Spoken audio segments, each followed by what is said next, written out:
in Peru, just to remind you briefly, we saw that a lot of the country was outside the rule of law.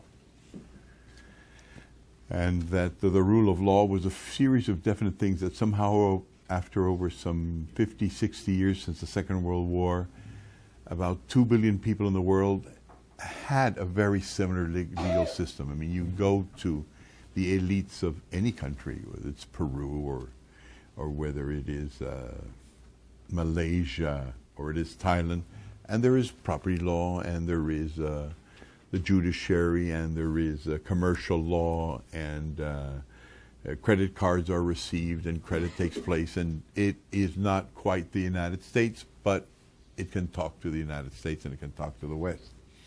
And so we figured that the amount of Westerners that could do this were about 1 billion, probably don't reach 1 billion, and that the elites of developing and former communist nations, maybe another 1 billion, but there were 5 billion people that were out of this system. And they were those that were, of course, the poorest.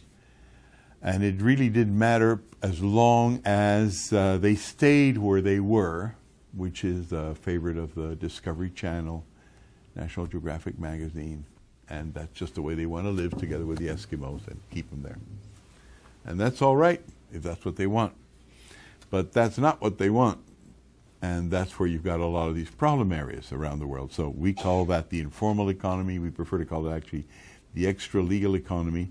And the whole idea is if they were that happy, then they wouldn't be migrating by droves to your country. If they thought the law didn't matter, why is it that the first thing they do, or we Peruvians do, or Mexicans do, or Salvadorans do when they come to the United States, is demand to be part of the legal system?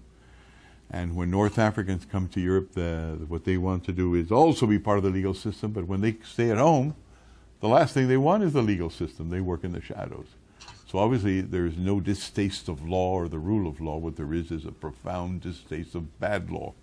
So the question is, what makes bad law and what makes good law?